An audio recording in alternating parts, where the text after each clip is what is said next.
Hello, everyone. My name is Deirdre Pike.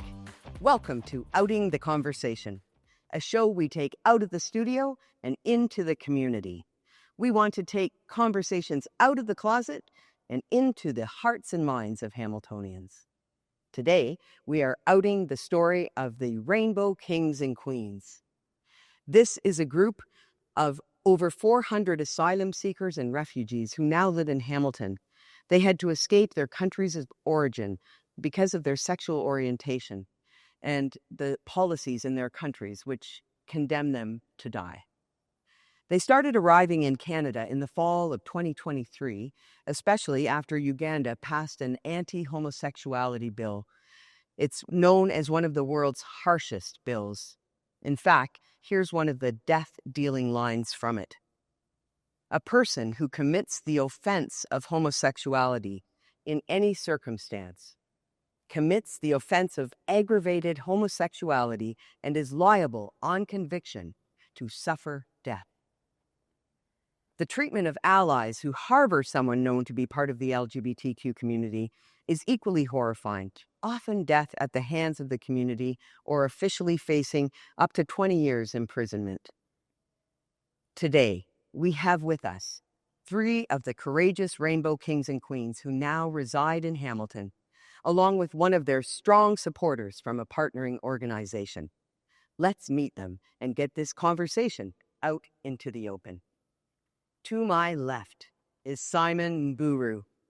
Simon is one of the founding Rainbow Kings, and we met right at the beginning. He's from Kenya, and he's going to tell you all about what's been happening with him in Hamilton. To my right is Zipola Atuhaire, originally from Uganda. Zipola is a member of the steering committee, and they organize the meetings and the events of the Rainbow Kings and Queens. Juliet Ogwang. Juliet Ogwang is another Rainbow Queen hailing from Uganda. Juliet is often the MC of the monthly meetings and is the voice of hospitality on the WhatsApp group where members meet and get tips about life in Hamilton and find out about the activities of the group. And finally, a strong ally and supporter to the Rainbow Kings and Queens is Molly Bozarth. She's the head chef and kitchen supervisor at the Cathedral Cafe, just next door in this space. We are at Christ's Church Cathedral in downtown Hamilton, where the Rainbow Kings and Queens meet. And Molly is one of the key people who help the monthly meetings, especially around food security and making sure that people have what they need, including some familiar African dishes. All right, full disclosure. Dear audience, I am a bit part of the Rainbow Kings and Queens since I've been around from the beginning. And I do this not alone. I do this with someone named Lynn Dykeman from St. James Anglican Church in Dundas, as well as we have many other advisors around some immigration issues and people who help us on a regular basis. So while I'm familiar with the Rainbow Kings and Queens, what I want to do is out them to you. And I'm going to start that by talking about how it came to be that I met Simon doing some furniture delivery. And during that time, some seeds were planted to start the Rainbow Kings and Queens. What happened that day between us? For this opportunity. I remember very well during those moments we were working as volunteers for the project which was from the St. James Anglican Church, where we were moving furnitures, and both of us were volunteers. You were working as a driver, and I was working I was helping in moving furnitures. And I remember very well we had, you were very talkative on the track. We had a conversation whereby you talked about LGBT community, though by then I could not speak out because I didn't have that confidence by then. So that's when I realized that you are part of me and you're part of us, and I decided to come out to you, and that's when you realized, oh, you flew from your country because you feared persecution because of your sexual orientation. And that's how we happened to start a group, and from that group, Kings and Queens was born. Mm-hmm. and that's how it started. Yeah, yeah. Yeah. Do you remember that very first, the WhatsApp group was how many people? 12 or so at the beginning? Yeah, at the beginning, the group was 12 individuals. We met at the church for the first meeting, and eventually it has been fruitful because right now we have more than 400 participants in the group. Yeah. Zipola came along just after we started, I think, and we had originally met at the Cathedral Cafe space, which held, we thought, enough space. We began originally with 35, we grew to 50, then all of a sudden you had over hundreds of members.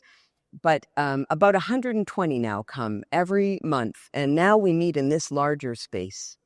What has this group brought to you? And I know that you're from Uganda, and so that's where this most hateful law had started. So how has all of this impacted you and your life here now?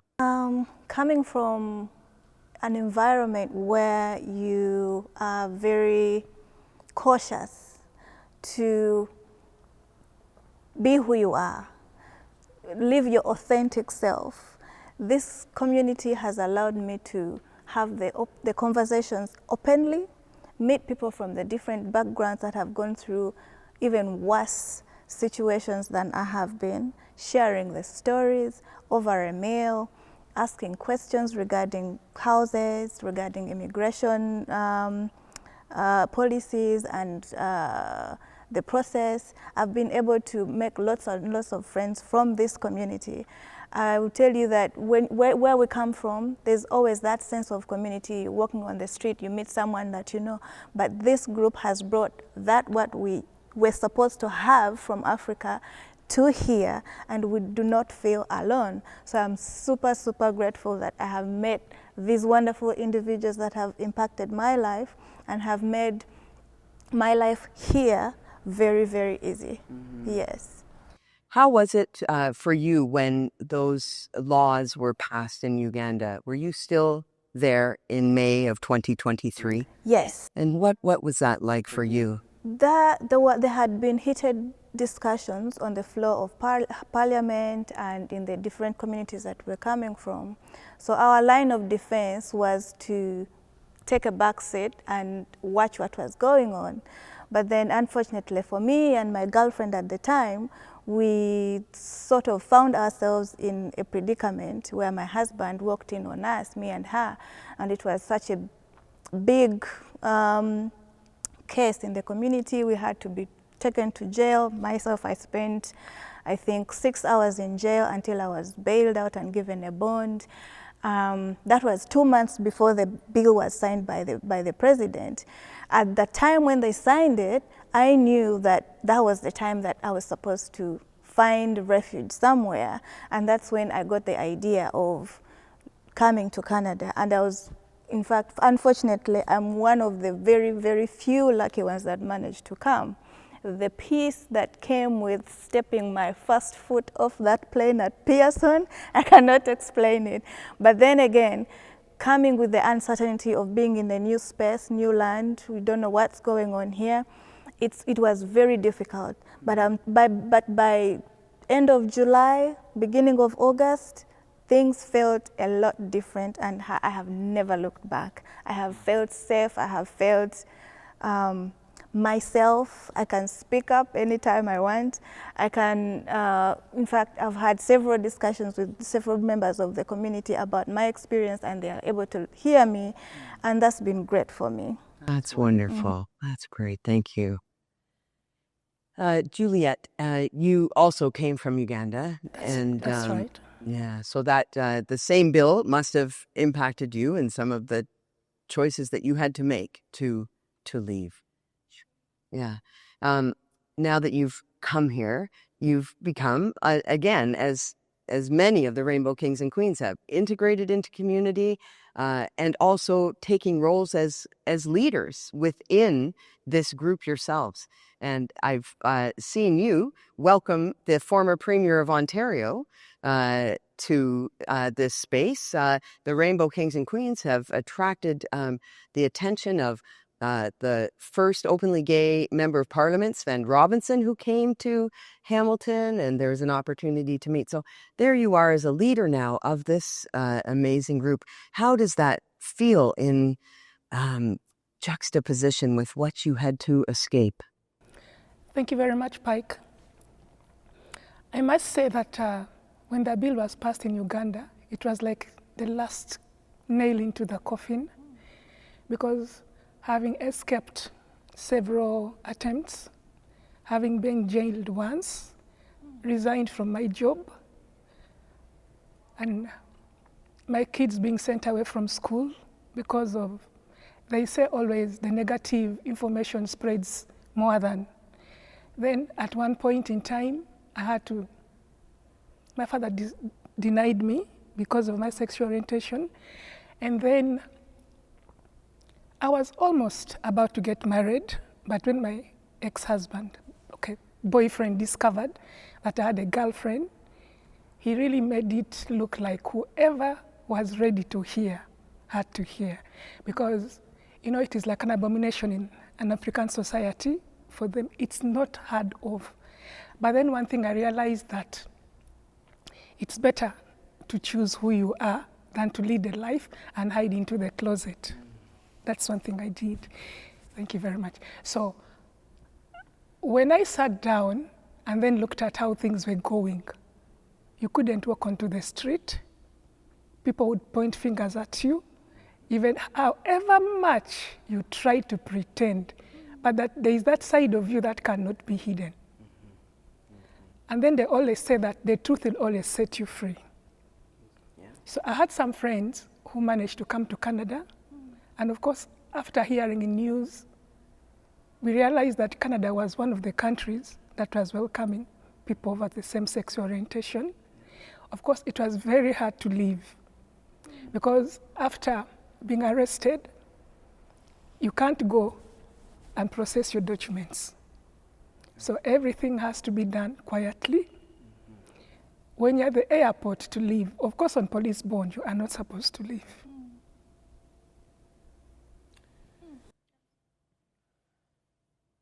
These stories, and this is 3 stories from 2 of the countries that have made up the origins of the Rainbow Kings and Queens. We also have many members from, there's Uganda and Kenya, we have Nigeria, Rwanda, Sierra Leone, Cameroon, I'm missing one, Ghana, and no matter where they have come from, you all shared these painful experiences.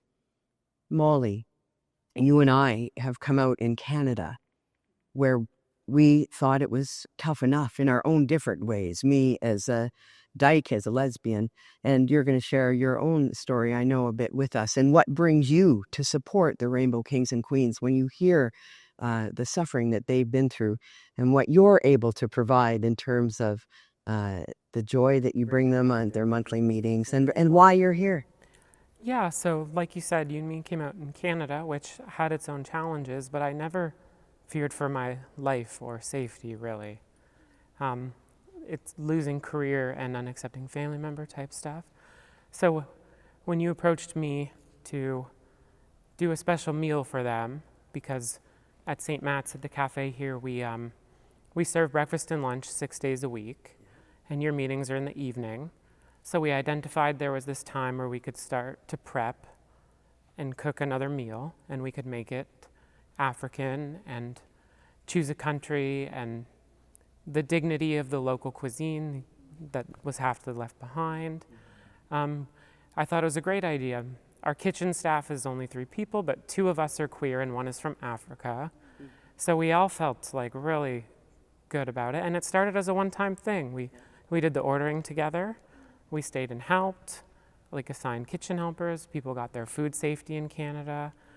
And it went really well. And now we do it every month. And it's a highlight of the month, honestly. And I feel such a connection to this group.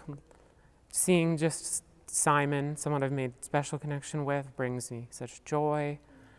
And it's just really an amazing thing. And happy to do it. Food security is really important. And yeah, it's been going really well. Yeah, it sure has. And what are one of the Ugandan dishes that we've been able to provide?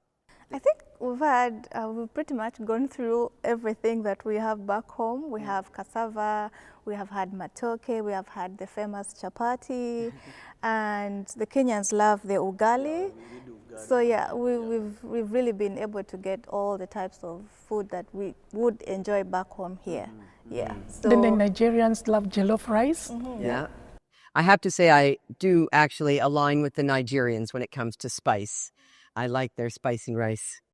We had the opportunity to try each and every African food from every different country, especially from the Nigerians, the jolly rice and the spicy rice. Yeah, and matoke from Uganda. I love that. Yeah. So, you know, it's wonderful that, I mean, in 2023, it was that under the Trudeau government, Canada opened up the numbers through the Rainbow Railroad to bring in LGBTQ refugees from Africa. And so here you are, settled in the city in Hamilton, over 400. Of course, there's, you know, many more throughout Canada. But in Hamilton, what have you found helpful about integrating into our community? And let's start with that. Let's start with what's been helpful. What have you found in terms of maybe work or school or other things outside the Rainbow Kings and Queens? Yeah, Simon, do you want to? Yeah, I think Hamilton, it's a very welcoming community because I can remember when I first came here from Toronto.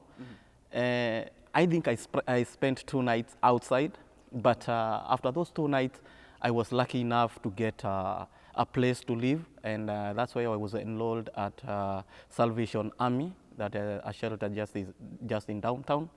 And from there, the caseworkers from there will help you maneuver around on getting somewhere to stay, and afterwards they look for apartment for you. And when I moved out from the shelter and I found my own apartment, I came to realize the community is so much welcoming, and I was so happy because of that, because I could no longer now feel I would feel safer than the way I felt unsafe back home. And that's when I realized that I'm the best place and I'm still in the good place that I'm supposed to be. That's wonderful. Yeah. How does that feel for you? for me, I've come to learn that when you're in, for instance, if you're going into a mall like Jackson Square, you'll find somebody walking ahead of you and they'll open a door for you.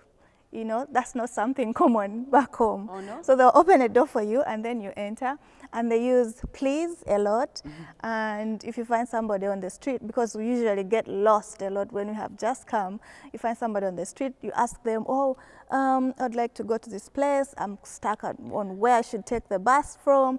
They'll be willing to drop whatever they're doing to, escort you to the next bus stop, or to, give you the directions that you need. I am currently staying with a Canadian roommate, mm-hmm. and she's been wonderful. She gives information anytime, anywhere. In the middle of the night, send high text, she'll be there to respond. Mm-hmm. I was in the hospital once, and she was there on my case saying, "Oh, are you okay? I'll come there and help you." Canadians are very nice, polite people. I could not have imagined myself living anywhere else other than here, and I've never felt unsafe. Every time I get on the street, I do not look back, I do not look sideways, because I know that there's nothing going to happen to me. I am safe. There's value for life. When you mention that, safety, one of the groups that we also have a partnership with besides St. Matt's is the Hamilton Police Services, who have hosted barbecues for us and come to speak. Can you talk about that, Juliette, perhaps? What does that feel like when you've had negative police experiences, obviously, back home, compared to, I think I've seen a picture of you with someone in a uniform here. Sure.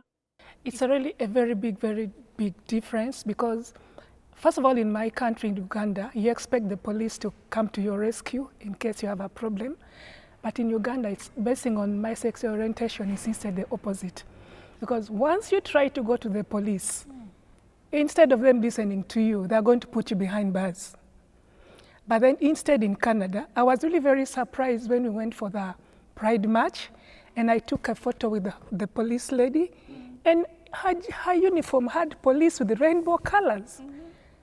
So really, I feel like, as my friend here has said, Zippy, you walk onto the street, you wear your rainbow t-shirt, and then you know there is no one going to pass judgment on you. You can walk with your girlfriend and hold hands, and the couple or the person in front of you will give you a very beautiful smile. Yeah. Yes. Yeah, that's So the police make life very easy in that they really know what they're supposed to do, maintaining the law and order.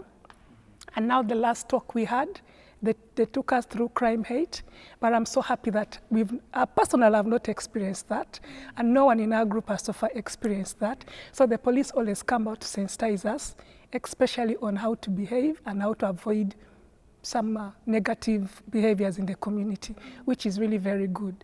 We really appreciate them taking their time to come and have talks with us. Who are some of the speakers that you've recalled that have meant a lot to you? We've had so many, eh? Yeah, we have so many. We have had so many speakers during our meetings, because we have meetings every month. We have had a speaker from the police, the worker from the police. We have had a speaker from, what is it? I'm forgetting. The employment. The employment. We have the speakers from the immigrations. We have still lawyers who have been guiding us on how to go about our cases. And still we are planning on, to have more speakers as we have our meetings along. Yep. These are pretty great shirts that you have, the Rainbow Kings and Queens tie-dye. Yeah. I think those are also through St. Matt's. And again, you know, I want to just stress that partnership has been great that way too. You know, Madeline from St. Matt's has helped with the tie-dye. And I wondered if there was, you know, more that you wanted to share about how you've created the space within the cafe for the Kings and Queens to have their food and so on. Sure, yeah. So at St. Matt's, we have a bunch of different programs, and at this point, it feels like Kings and Queens is another one.